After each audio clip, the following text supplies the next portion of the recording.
କେଉଁ ଜିନିଷ ଲେଖିଲେ ମିଟିଯାଏ? ଅପସନ୍ ଏ କାଗଜ, ଅପସନ୍ ବି ଚକ୍, ଅପସନ୍ ସି ପେନ୍ ଏବଂ ଅପସନ୍ ଡି ପତର।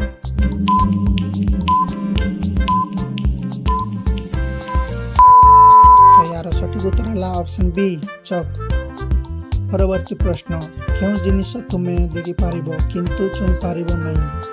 ଅପସନ୍ ଏ ବାତାସ, ଅପସନ୍ ବି ଆଲୋକ, ଅପସନ୍ ସି ପାଣି ଏବଂ ଅପସନ୍ ଡି ଧୂଳି।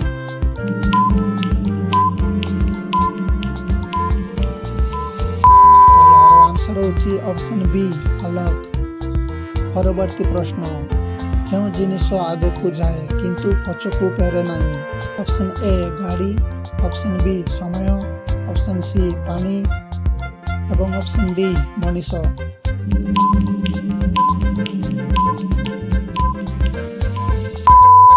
ଏହାର ଆନ୍ସର ହେଉଛି ଅପସନ୍ ବି ସମୟ। ପରବର୍ତ୍ତୀ ପ୍ରଶ୍ନ, କେଉଁ ଜିନିଷ ଜଳିଲେ ବଡ଼ ହୁଏ?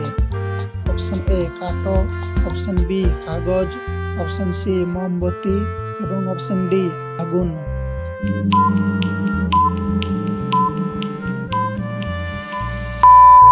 ତ ଏହାର ଆନ୍ସର ହେଉଛି ଅପସନ୍ ଡି ଆଗୁନ। ପରବର୍ତ୍ତୀ ପ୍ରଶ୍ନ, କେଉଁ ଜିନିଷ ନିଜେ ଚାଲେ କିନ୍ତୁ କେହି ଦେଖେ ନାହିଁ? ଅପସନ୍ ଏ ପବନ, ଅପସନ୍ ବି ସମୟ, ଅପସନ୍ ସି ଛାୟା ଏବଂ ଅପସନ୍ ଡି ପାଣି।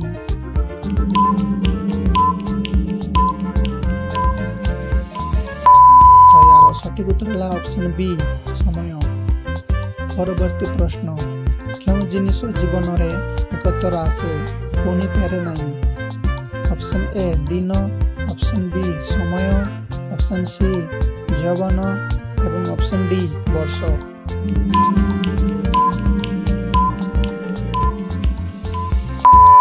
ଏହାର ସଠିକ ଉତ୍ତର ହେଲା ଅପସନ୍ ସି ଯୌବନ।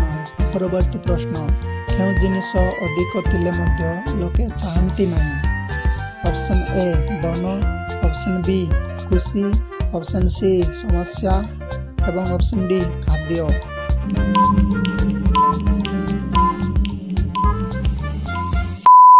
ତ ଏହାର ସଠିକ ଉତ୍ତର ହେଲା ଅପସନ୍ ସି ସମସ୍ୟା।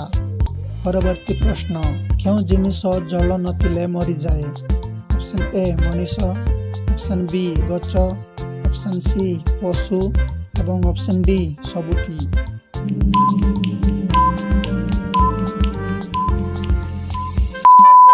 ଏହାର ସଠିକ ଉତ୍ତର ହେଲା ଅପସନ୍ ଡି ସବୁଠି।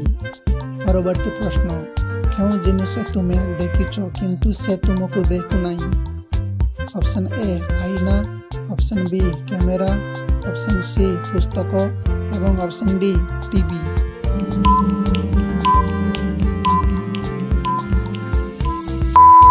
ଏହାର ସଠିକ ଉତ୍ତର ହେଲା ଅପସନ୍ ସି ପୁସ୍ତକ। ପରବର୍ତ୍ତୀ ପ୍ରଶ୍ନ, କେଉଁ ଜିନିଷ ଦୌଡ଼େ କିନ୍ତୁ ରହିଥାଏ? ଅପସନ୍ ଏ ପାଣି, ଅପସନ୍ ବି ଘଡ଼ି, ଅପସନ୍ ସି ପବନ ଏବଂ ଅପସନ୍ ଡି ନନ୍ଦୀ।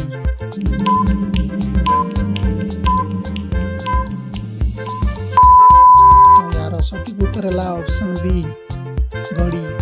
ପରବର୍ତ୍ତୀ ପ୍ରଶ୍ନ, କେଉଁ ଜିନିଷ ଦେଖିଲେ ବଢ଼ିଯାଏ?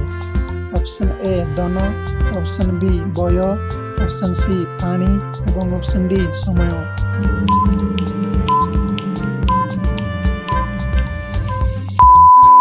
ଏହାର ସଠିକ ଆନ୍ସର ହେଲା ଅପସନ୍ ବି ବୟ। ପରବର୍ତ୍ତୀ ପ୍ରଶ୍ନ, କେଉଁ ଜିନିଷ ଦେଖାଯାଏ ନାହିଁ କିନ୍ତୁ ଅଛି?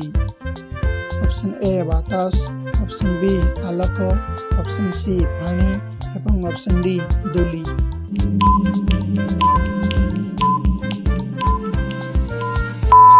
ଏହାର ସଠିକ ଉତ୍ତର ହେଲା ଅପସନ୍ ଏ ବାତାସ। ପରବର୍ତ୍ତୀ ପ୍ରଶ୍ନ, କେଉଁ ଜିନିଷ ଉପରକୁ ଯାଏ କିନ୍ତୁ ତଳକୁ ଆସେ? Option A ball, option B lift, option C ପାଣି ଏବଂ ଅପସନ୍ ଡି ଧୂଆଁ।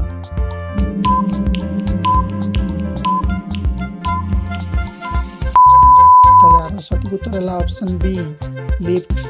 ପରବର୍ତ୍ତୀ ପ୍ରଶ୍ନ, କେଉଁ ଜିନିଷ ଯେତେ ନେବେ ସେତେ ହ୍ରାସ ପାଏ?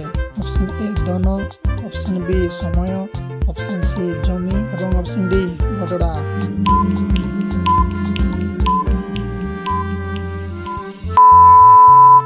ସଠିକ୍ ଉତ୍ତର ହେଲା ଅପସନ୍ ବି ସମୟ। ପରବର୍ତ୍ତୀ ପ୍ରଶ୍ନ, କେଉଁ ଜିନିଷ ରାତିରେ ବଢ଼େ? Option A Alok, option B ଅନ୍ଧାର, ଅପସନ୍ ସି ପାଣି ଏବଂ ଅପସନ୍ ଡି ପବନ।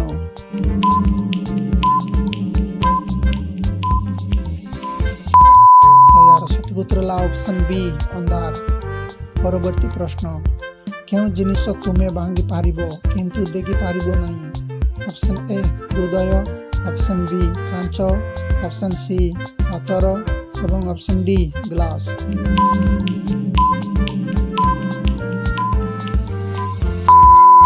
ଏହାର ସଠିକ୍ ଆନ୍ସର ହେଲା ଅପସନ୍ ଏ ହୃଦୟ।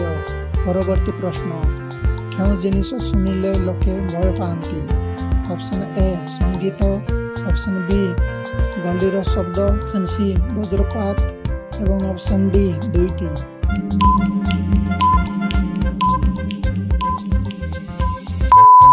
ଏହାର ସଠିକ୍ ଉତ୍ତର ହେଲା ଅପସନ୍ ଡି ଦୁଇଟି। ପରବର୍ତ୍ତୀ ପ୍ରଶ୍ନ, କେଉଁ ଜିନିଷ ନିଜେ ହାଲୁକା କିନ୍ତୁ ଭାରି ଲାଗେ? ଅପସନ୍ ଏ ପଙ୍ଖା, ଅପସନ୍ ବି ପବନ, ଅପସନ୍ ସି ଚିନ୍ତା ଏବଂ ଅପସନ୍ ଡି ପାଣି।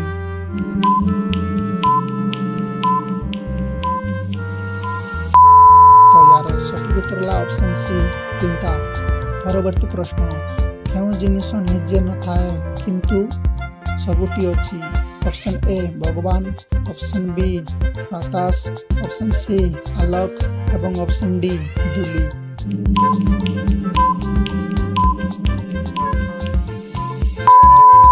ଏହାର ସଠିକ୍ ଉତ୍ତର ହେଲା ଅପସନ୍ ବି ବାତାସ।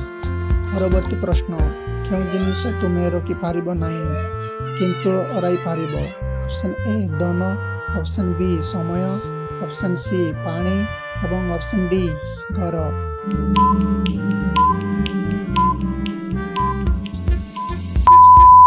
ଏହାର ସଠିକ୍ ଉତ୍ତର ହେଲା ଅପସନ୍ ବି ସମୟ।